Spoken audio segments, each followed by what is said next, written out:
I would like to introduce our next speaker, Barbara Chesire.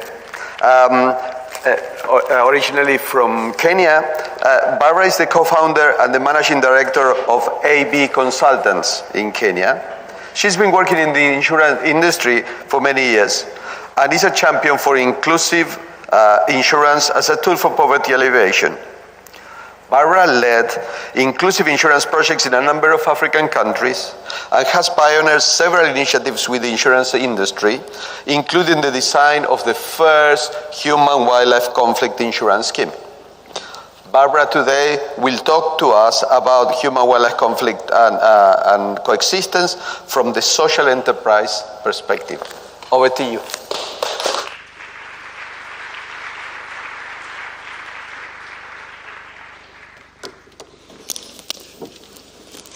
Thank you very much. I'm really privileged and honored to be here.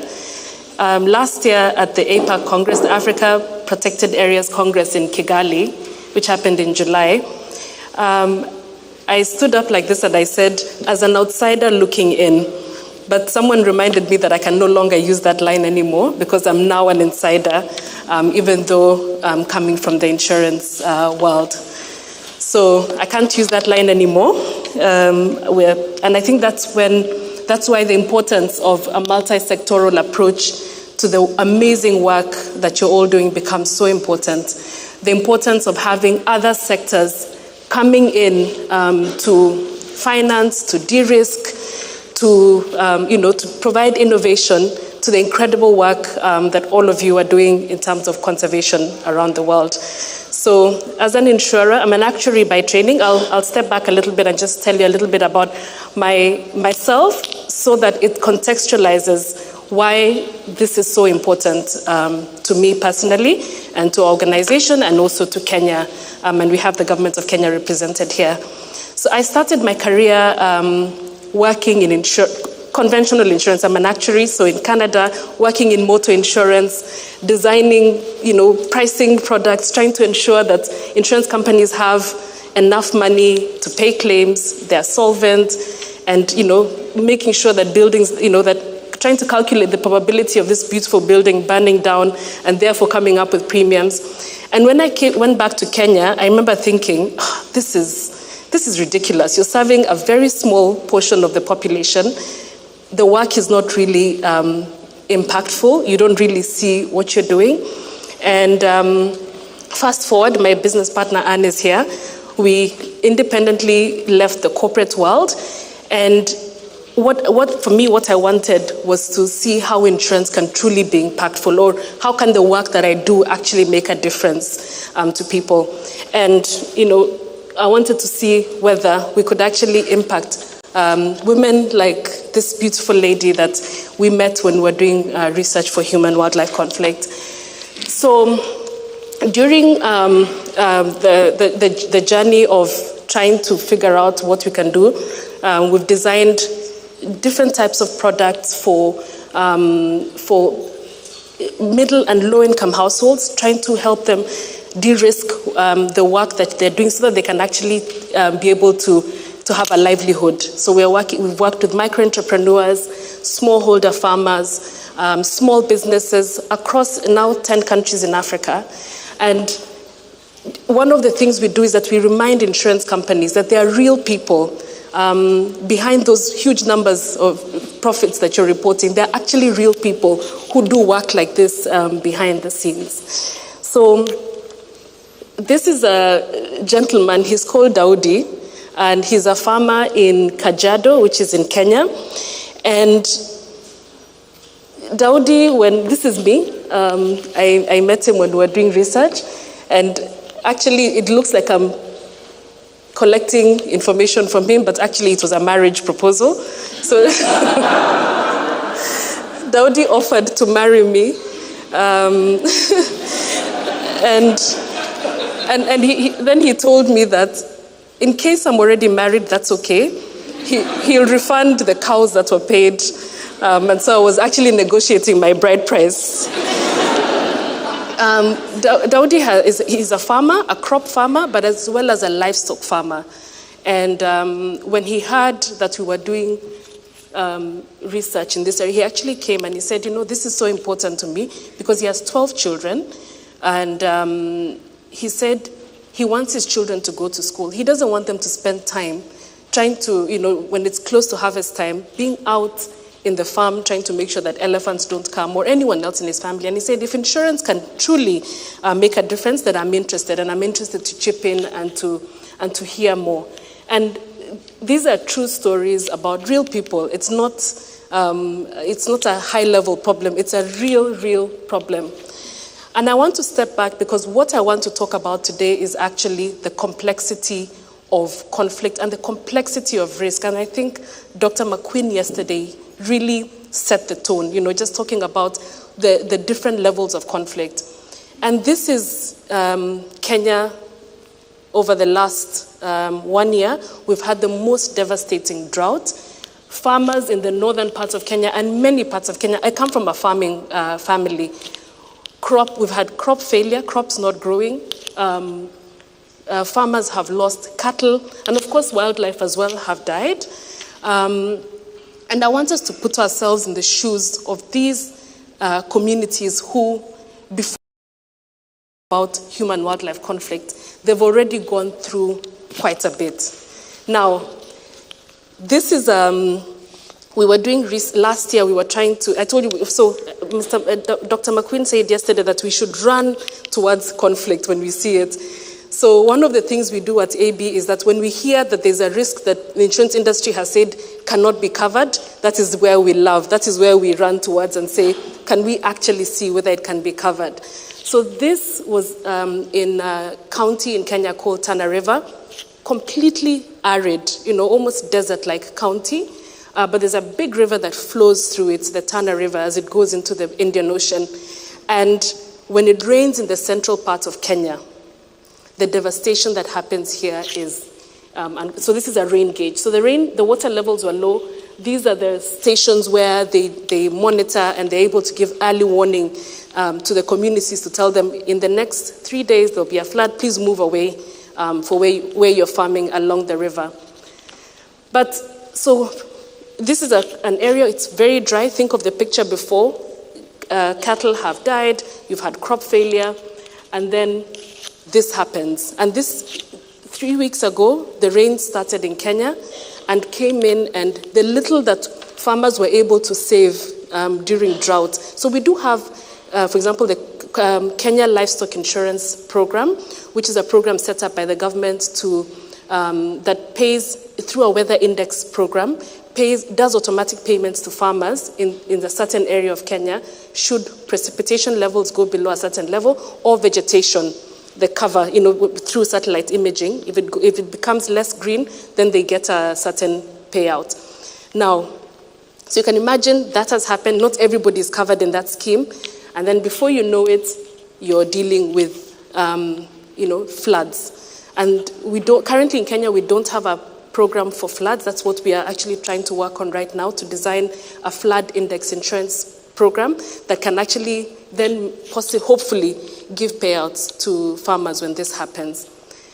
So I wanted to paint that picture because before you get to before a farmer then has lions coming to take their livestock or elephants coming to trample on their crops, they've already gone through a lot. And what we were told is that after such a flood happens, immediately you go into another crisis of pests and diseases. As the water has now receded, now you're dealing with pests and diseases of your crops. So you end up losing even more livestock. And when that is done, you then have conflicts between communities and clans because there's very little pasture available. Now, this is young men in Kajiado as well, at night when it's near harvest time. So they've gone through all that, and then now you have to go out at night and take care of your crops in case the elephants come and yeah. So, and then you pay the ultimate price. After you've gone through all that, then this wildlife comes and takes your livestock. And I remember speaking with someone in a Maasai who told me, You know, in the olden days, it was fine. We knew that if a lion comes, and maybe Kamanga can confirm this, that if a lion comes and takes a livestock, it's okay. That's how nature works. Let them take, that was theirs, and we still have ours. But I think the complexity that has now come in, and the difference now, is people now have access to other financial services that they did not have access to before. I met a lady who had taken a loan from a cooperative, and she went and bought 100 herd of goats from an auction. So she took a loan, went and bought these goats, and in a very short period of time, she lost over 80% of them to hyenas. And she says it's even worse because they don't eat the entire carcass. They actually leave the carcass there for you to deal with. And I think this then brings on another layer of complexity. And insurance actually then can step in as well, because insurance can actually even pay back that loan in case such a calamity happens. So I wanted to paint the picture that by the time you have these young men who are sitting here watching over their livestock or crop, they've already gone through drought. They've probably gone through drought. They've gone through pests and diseases. They've had clan conflicts and conflicts over pasture. And then to crown it all off, the cherry on the cake is now the human-wildlife conflict. And it's a constant state of crisis. You have the issues of climate change that are aggravating all this. And I don't know what it does even to the mental, which we don't even discuss. We have not even discussed yet, the mental impact on someone where you've gone through all this, and then you see this lion that we all love, we want to go and take pictures with, and there's this, or an elephant, and all you can think about is, can they just be taken away? I remember someone telling me, I wish this government could just come and take these elephants, take them where they want to take them. We're not interested in them at all. We don't want them. So the question I have is to ask is then, can insurance help us move from conflict to coexistence? What can insurance actually do? And is there a role and is there space? And I'm not just talking about human-wildlife conflict. I'm talking about the conservation space. And in all the work that you're doing, when you think of some of the risks out there, I met a lady who told me our rangers are exposed to certain dangers. What insurance products do you have for them? Of course, there's a human-wildlife conflict insurance. There is, can you insure key species? I know, for example, in Uganda, they spend a lot of money importing rhinos from different parts, including Kenya. And if anything happens to those rhinos, they've lost a lot of investment. So can you insure key species? What can insurance do? And my angle today, of course, is to talk about human-wildlife conflict, insurance. And when a few years ago in 2019, when IIED approached us and said, do you think it's possible to design a human-wildlife conflict insurance scheme? And of course, I remember thinking, this has never happened. All the insurance companies told us, it has never happened, it will never happen. We later then were able to design something in partnership with the Ministry of Tourism and Wildlife and together with IIED and insurance companies. But these are the risks that we see happening when, now from an insurance perspective. If I was told to design, if you're designing this scheme, what kind of risks are you trying to cover? So, of course, there's the death and injury of the person, and death is the most ultimate price that you pay. Can you imagine any of you losing your life because of human-wildlife conflict? And, of course, there's injuries and people actually becoming permanently disabled. And we've brought in what we call the continental scale, borrowed from the insurance industry, where you categorize injuries and are able to do payouts depending on the level of injury. And then, of course, we have crop damage, livestock predation and depredation as well as damage to property. So water pipes, homes, elephants do the most interesting thing. I don't know whether it's true, but I was told sometimes they can go with their trunk and remove the roof of a house and put their trunk in, remove the flour from the house or sugar, and they go with it. So I'm not going to spend a lot of time on this, but it's just to say, even as you're all thinking about what are some of the building blocks for human-wildlife conflict insurance or any other insurance for conservation, and maybe the only ones I'd want to point out is the importance of partnerships. So partnerships with organizations such as IIED, with donor organizations who can actually help you do the initial work that you need to do. But I think the most important is actually government buy-in and actually having the government in your respective countries saying, this is important enough to us, we're willing to try and we're willing to innovate. And I hope, Yvonne, that soon the innovation can actually make it onto your slide for innovative financial solutions, human-wildlife conflict insurance, because I think if we can actually begin to experiment this, not just in Kenya, but in other countries, maybe maybe insurance can make a difference. I think another key one is availability of historical data, because that is really the thing to unlock insurance and being able to actually price an insurance product. So why insurance? Why could insurance work?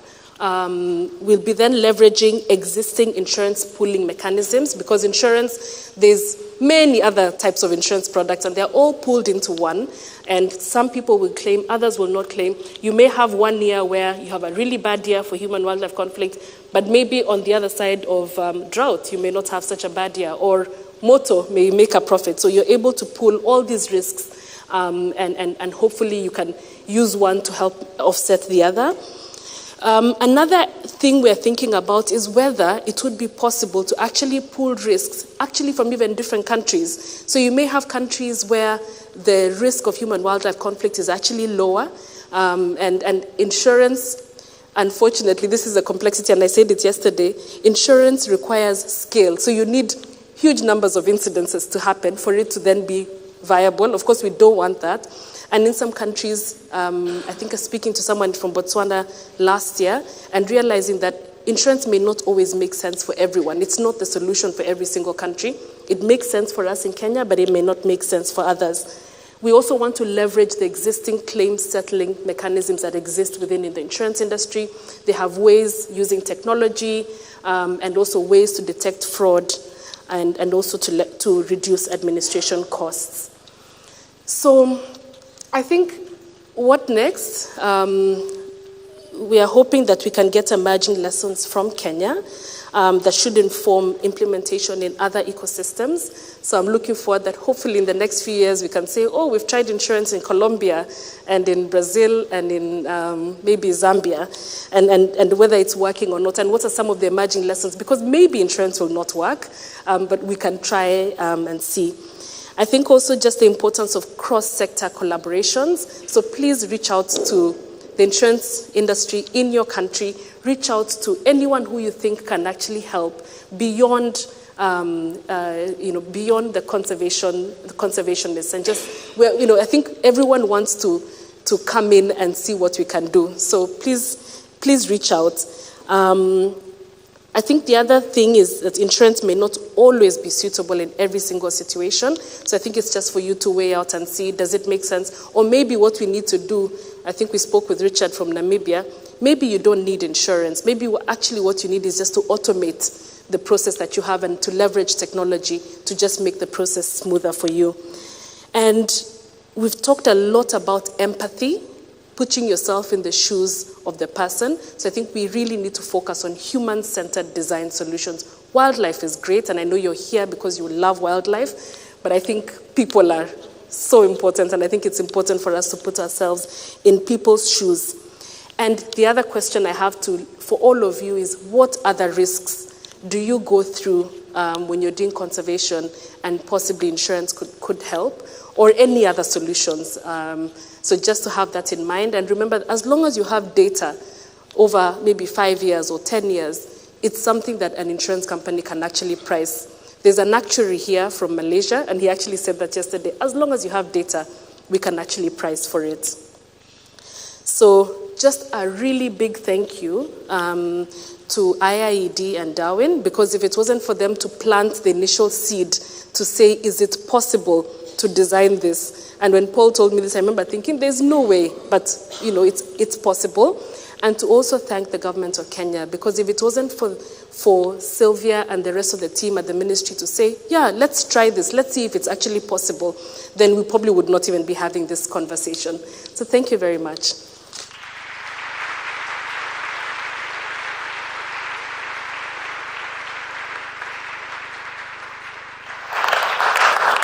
Thank you, Barbara. That's really inspiring stuff, and it brings hope for its applicability elsewhere. Hopefully your model is immediately transferable and we can take it to another country soon. We have time for one question for Barbara before we move on to our next speaker. Any questions? Yes, at the back, Jane.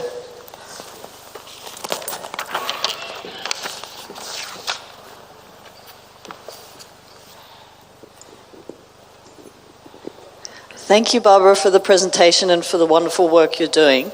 I was just curious about how the program encourages more protective measures and proactive mitigation strategies from the communities. Yeah, so that's a great question.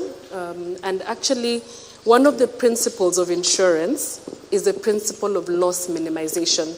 So if I'm going to offer you an insurance for your home, for example, you'll need to lock up and maybe have some burglar proof so that you can actually prove to me that I did everything I could possible, but then this happened.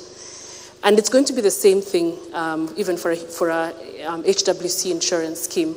The person who is claiming should be able to demonstrate that they've done everything possible to actually minimize their loss. One of the things is the cover can only cover you outside a protected area. So if you're inside a protected area, automatically you're not on cover. Secondly, when the community verification officer would go out to verify the claim, they would need to also verify that this person did everything they could. They have their boma, maybe it's actually fenced, and we'll need picture evidence for all that. Now, and luckily as well, because the government is interested in this scheme, they will also be doing their own mitigations at a high level to minimize the risk. Yeah. Thank you, Barbara. Thank you very much.